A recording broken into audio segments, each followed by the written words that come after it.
Good morning. Today we start a new chapter, chapter 11, Modern Age in Europe, and we are going to learn the topic, Renaissance. Lesson 11, 12 and 13. In all these lessons we have to learn about modern age in Europe or modern Europe. And in this lesson we are learning about Renaissance.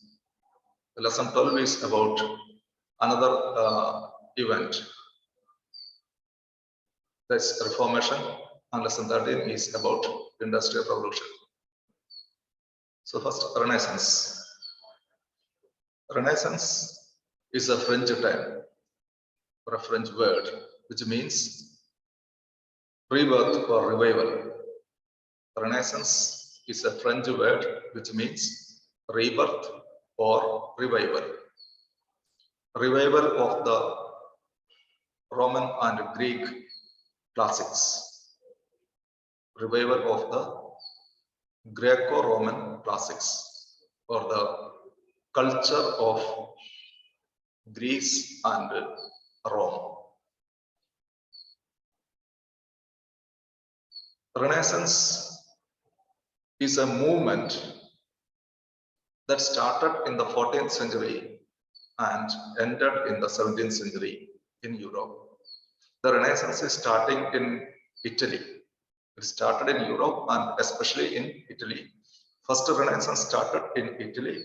Then from Italy it spread to other European countries like France, England, Germany, like countries.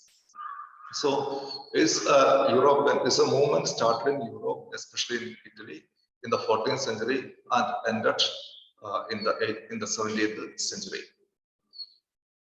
So already told it is rebirth of the classics of Greek and Rome, or revival of or an awakening of Roman and Greek classics or culture. There are some factors that caused for the Renaissance. So in this class we are discussing about the factors or causes of Renaissance. Some of the causes are fall of Constantinople or decline of Constantinople, decline of feudalism, new trade routes, a new spirit of inquiry, then invention of printing press. So first we learn fall of Constantinople or capture of Constantinople. First,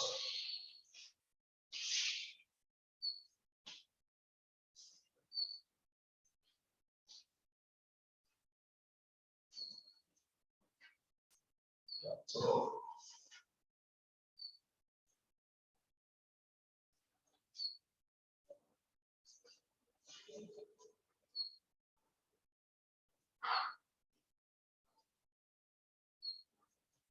capture of Constantinople, that is one of the causes for the Renaissance. You have heard of Constantinople. Constantinople is the capital of ancient Roman Empire or the Eastern Roman Empire.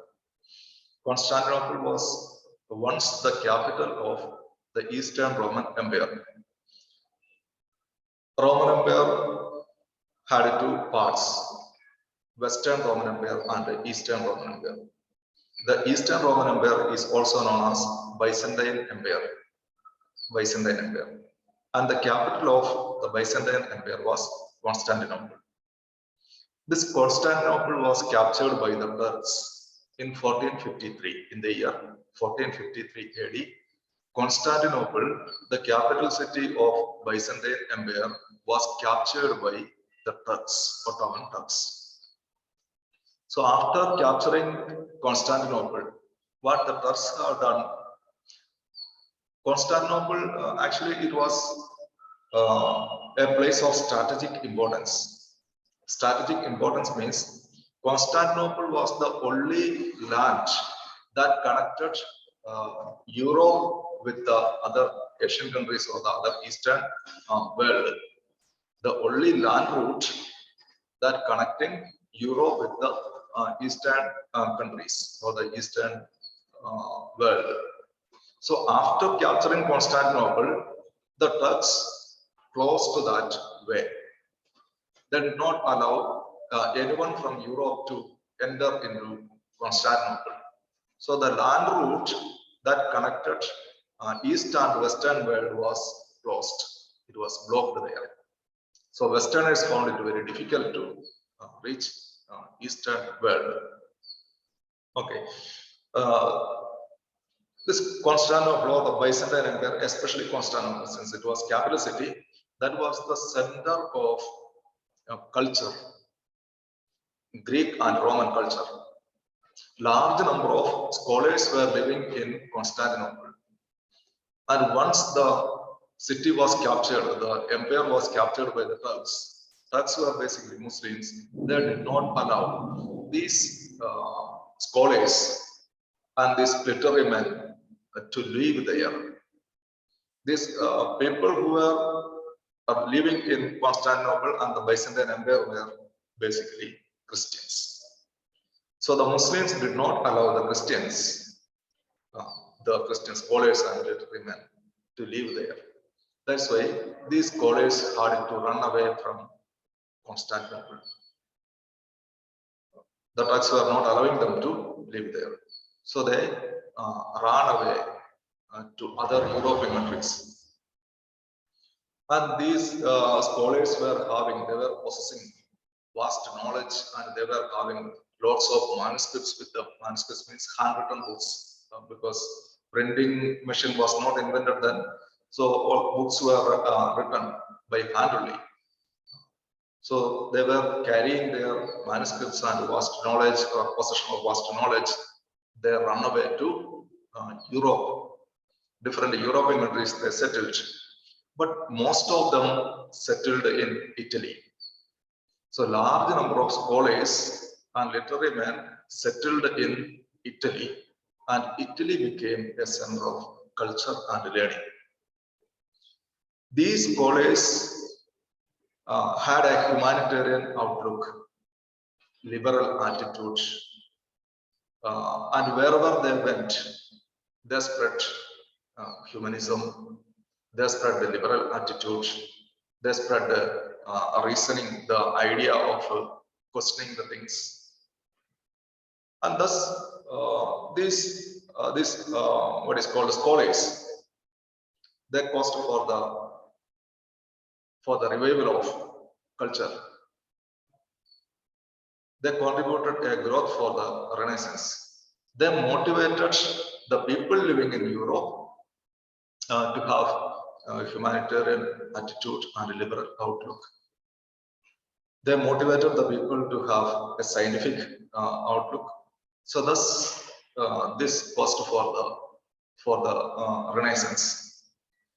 And that's why one of the main causes for the Renaissance is capture of Constantinople. When Constantinople captured by the Turks, the Turks did not allow the scholars to live in Constantinople peacefully, and their freedom was in danger.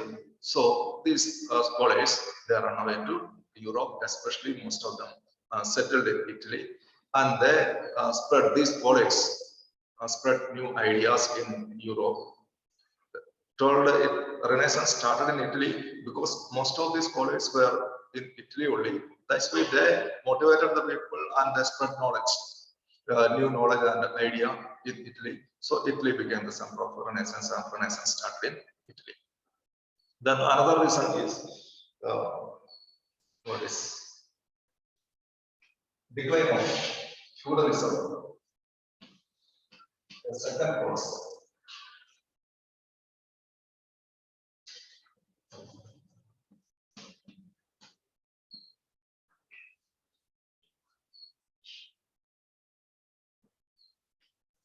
Decline of feudalism.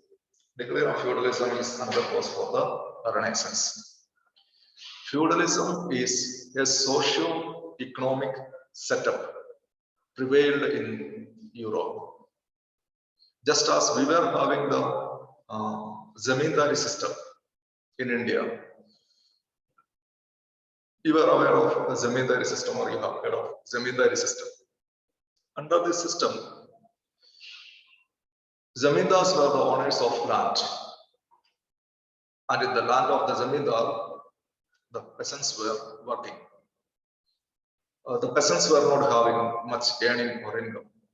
Whatever they cultivate in the land of the zamindar, majority of the share of this product was taken away by the zamindar.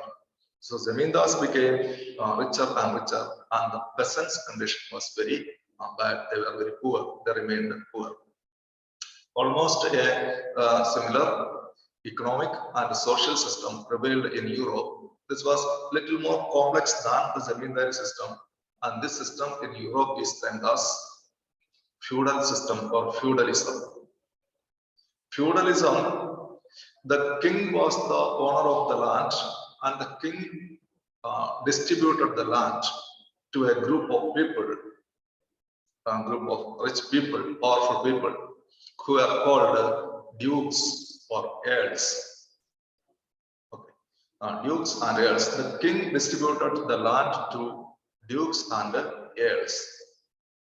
These dukes or the earls, they distributed their land among a lesser powerful group named the barons. And these barons distributed their land to a lesser powerful group named the knights. And the peasants had to work in the land of these knights. So here also society was divided into 3-4 sections, and the upper 3 categories were having much powerful, and the lowest category, that is the peasants, their life was not good. Dukes and earls, then barons and the knights, they were having high power. Okay, they were just accountable to this dukes and earls were accountable and answerable to the king, whereas the barons were answerable to the dukes and earls. The knights were answerable to the barons. So like this, these 2-3 groups, 3 or 4, including the king, 4 groups, 4 categories, they were very powerful on the life of the peasants. They were called serfs.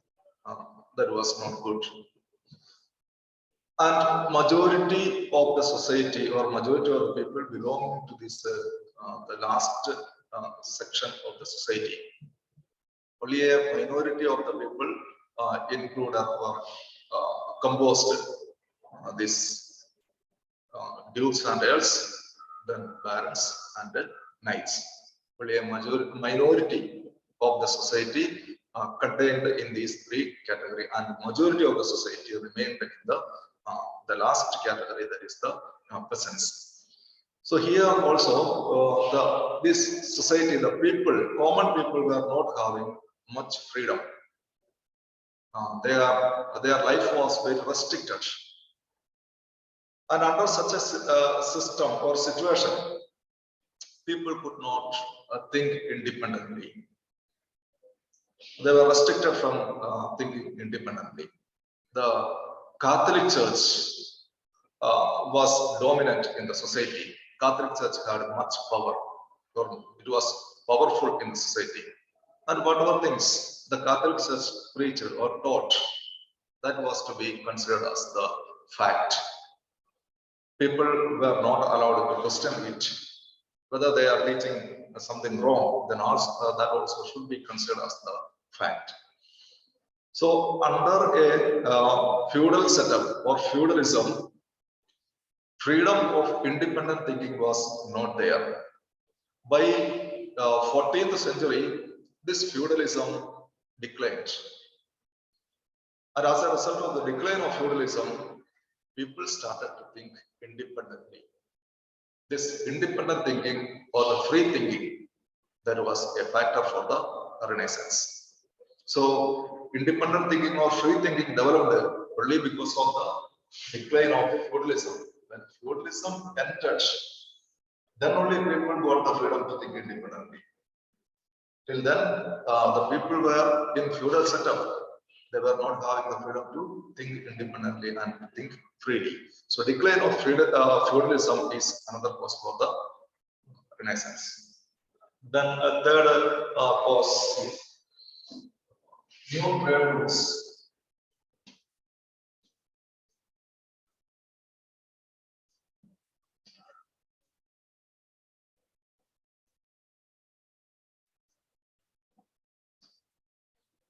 New trade routes. New trade routes means there was a number of geographical explorations in the 14th and 15th centuries. These geographical explorations that connected people living in different parts of the world, and that resulted in the communication. That resulted to increase communication and contact between people living in different parts of the world. After the capture of Constantinople, we have learned already, when Constantinople was captured by the Turks, they closed the land route which connected to the eastern parts of the world. And thus the Westerners had no means to have a contact with the eastern people or the people living in eastern parts of the world or in Asian countries, Asian African countries. So what did they do? They wanted to find out new sea route, new routes. Okay, the only land route was Constantinople, and that was closed. Okay, there is no more people are allowed to travel through Constantinople. So these Europeans, since they were having much trade relations with the other parts of the world, it was very necessary for them to find out new routes through which they can reach to the eastern countries. So thus, large number of voyages were set out by the Europeans, especially people of Portugal, Spain, like nations. They conducted, or they gave initiative to conduct voyages. Voyages means the travel in a ship. Travel in a ship, that is called voyage. So large number of voyages were conducted by the Spanish and the Portuguese people in order to find out new sea routes which connect to the Western world with the Eastern world. So thus a number of voyages were set out. As a result of these voyages, many of these voyages, sailors means those people who conduct this voyage. They are called sailors. Those who are traveling in sea, they are called sailors. And the travel in the sea, that is called voyage, or in ship, that is called voyage. So these sailors lost their lives. Large number of sailors lost their lives because there was no science was not much advanced. That is why in the middle of the sea, these sailors find it difficult to know the directions, because everywhere in the middle of the sea, everywhere it is water only, and there is nothing visible other than water. And often these sailors lost their direction and they perished in the sea only. But some of the voyages were very successful, and some of these sailors, they could reach some different parts of the world. So like that, in a voyage, Columbus, America was discovered. America was discovered by Columbus in 1453. Sorry, it's not 1453.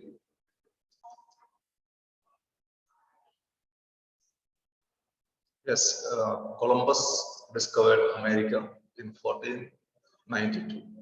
In 1492, Columbus discovered America. A new sea route was discovered.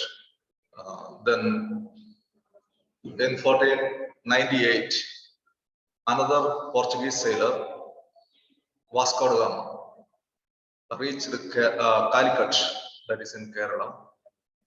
So thus a new sea route to India also was discovered. Then Bartholomew dies. He reached the southernmost part of Africa called the Cape of Good Hope. Bartholomew dies reached the southernmost part of Africa. Then Ferdinand Magellan conducted a voyage around the world and he reached the Pacific Ocean. So this way, many new sea routes to reach different parts of the world was discovered.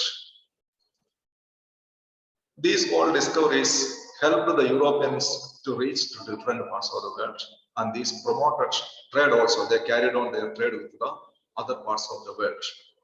This not only carried the trade with the other parts of the world, not only helped to carry the trade with other parts of the world, but also to share information and knowledge. When these Europeans reached the other parts of the world, they spread their information, their culture, and their knowledge in that part. And at the same time, they have taken information and ideas from the people who are living in America, India, and other countries. So these discoveries or this geographical exploration caused for the exchange of ideas between the Easterners and the Westerners.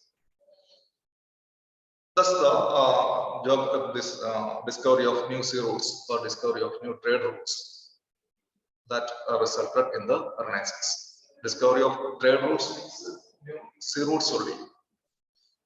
Then another cause for the Renaissance is the spirit of inquiry.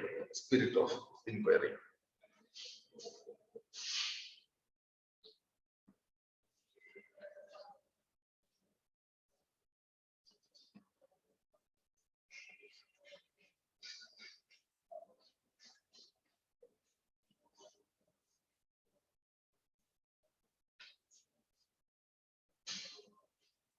Spirit of inquiry is another cause for the Renaissance. In medieval world or Middle Ages, the Europe was dominated by Catholic Church. Whatever things the Catholic Church preached, that was considered as the fact, that was considered as truth.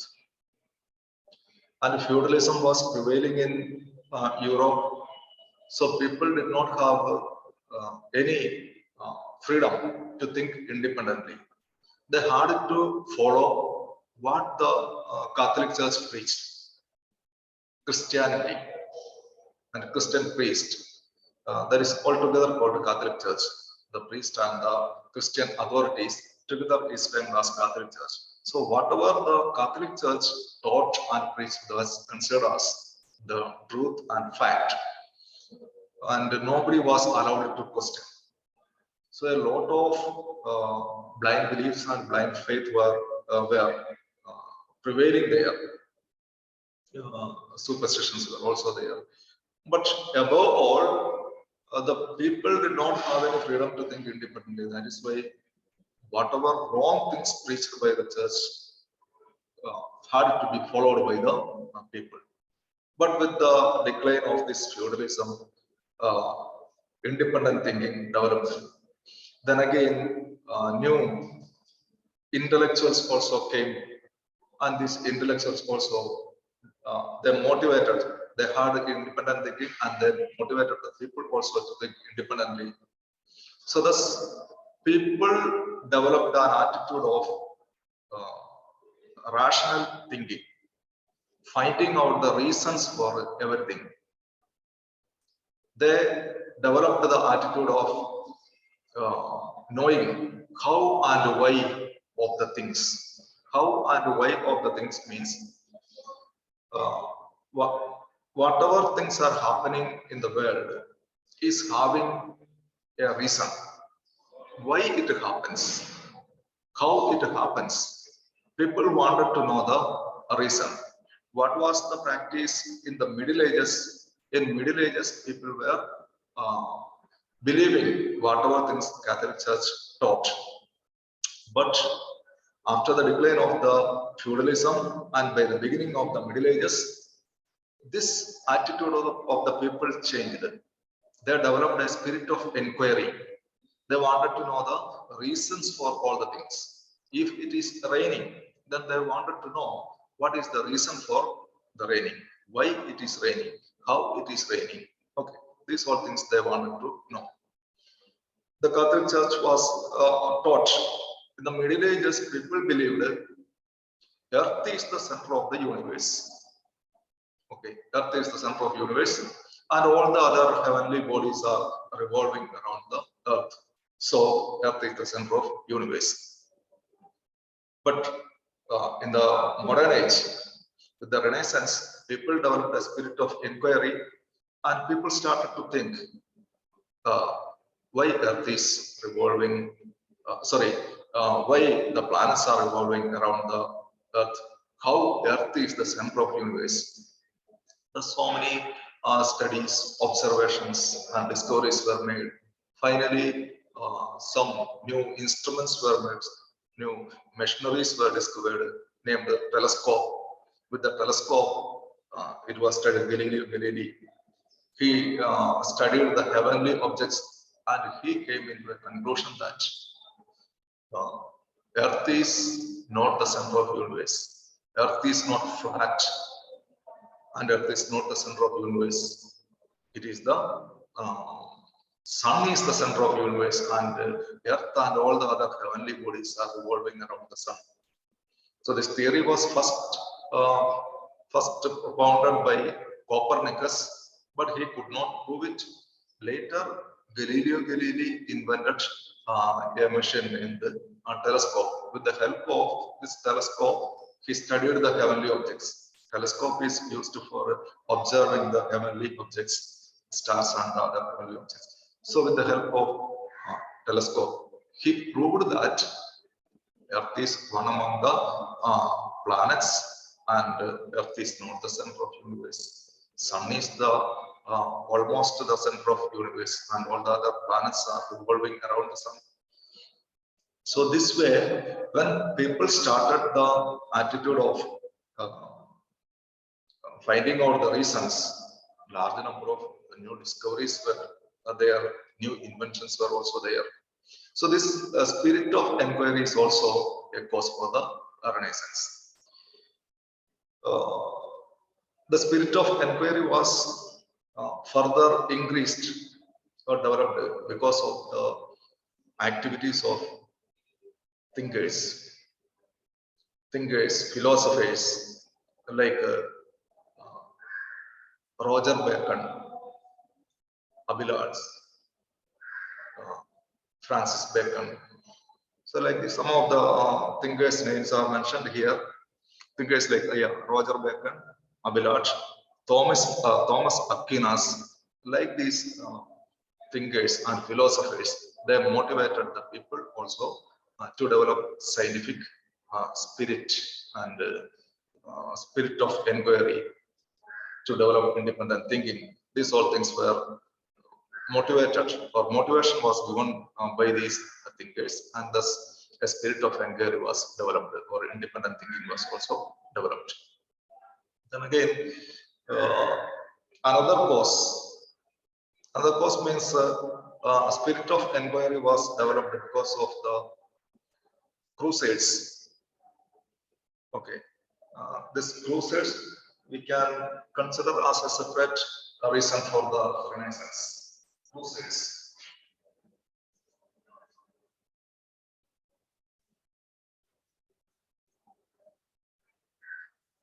Okay, we can consider it as a fifth cause, although it is mentioned as one of the sub-point of spirit of inquiry.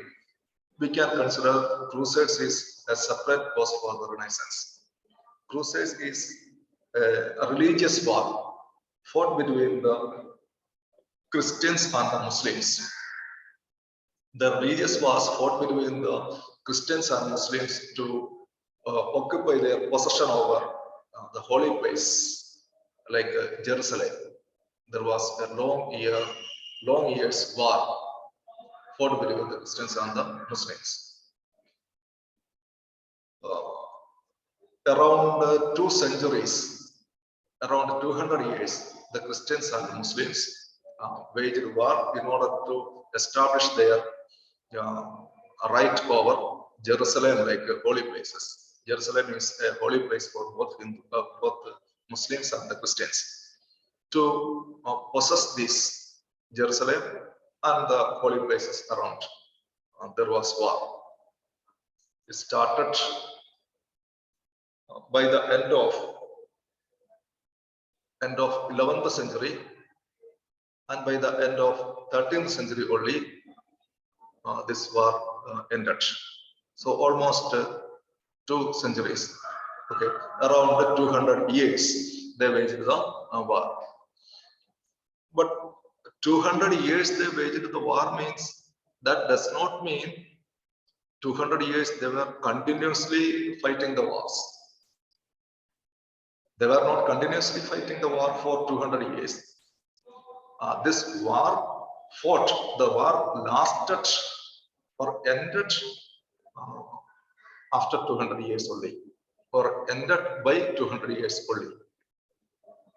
But in the when they were waging wars, there was peace time also.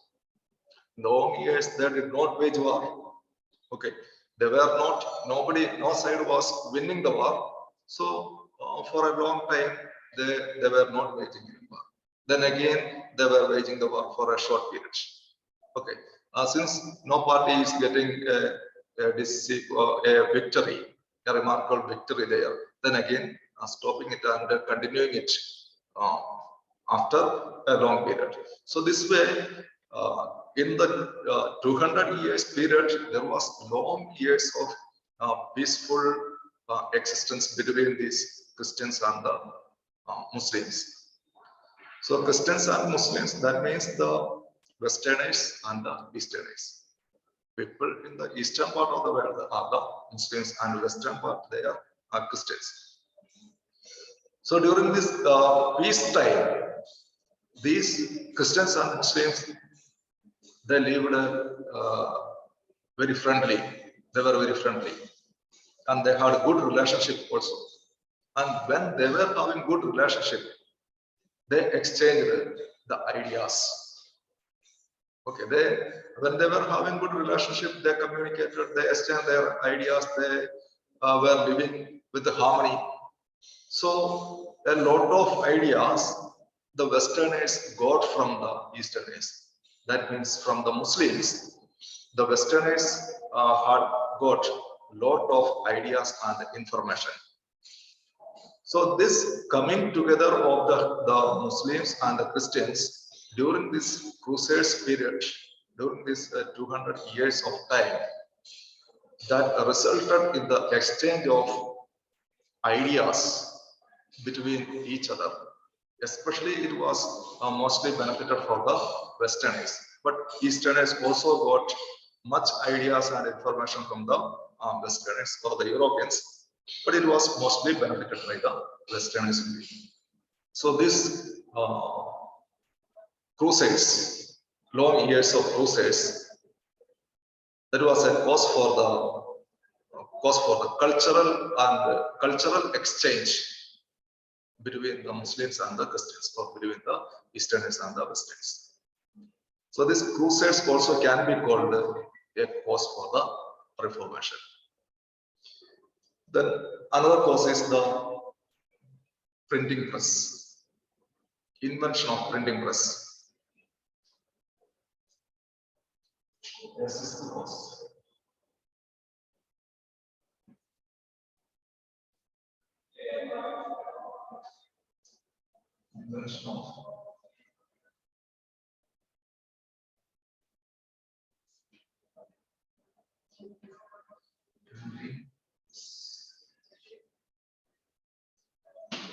Invention of printing press. The printing press was invented in the 15th century by John Gutenberg. A German scientist, John Gutenberg, invented the printing press in the 15th century. So before the invention of printing press or printing machine, there was no machineries or no devices to print the books.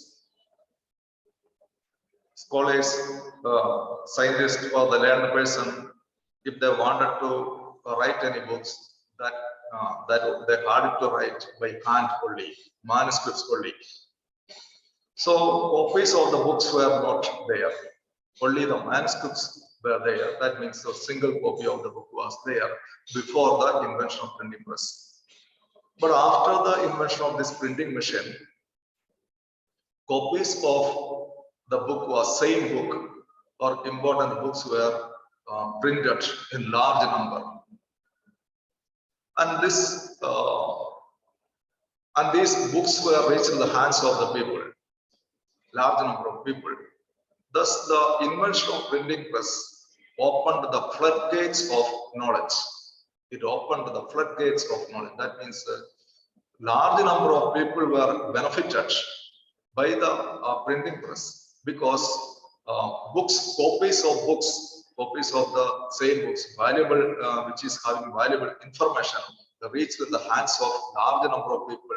They could read these books and they got the information from those books. So thus the invention of printing press caused for dissemination of knowledge. It opened the floodgates of knowledge. It caused for dissemination of knowledge, spreading of knowledge. Knowledge was spread.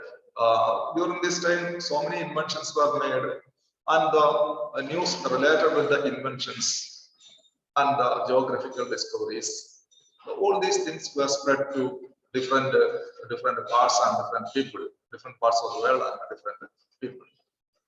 So thus, knowledge is one of the important thing. Okay, revival of Renaissance means revival or rebirth of the Roman and Greek classics. So when printing press was invented, these manuscripts were printed in large number, and these books reached the hands of the large number of people. Thus, it caused for dissemination of knowledge or spreading of knowledge. So thus, invention of printing press is also another reason for the Renaissance. So these are some of the main causes for the Renaissance. First one is capture of Constantinople. Second one, decline of feudalism.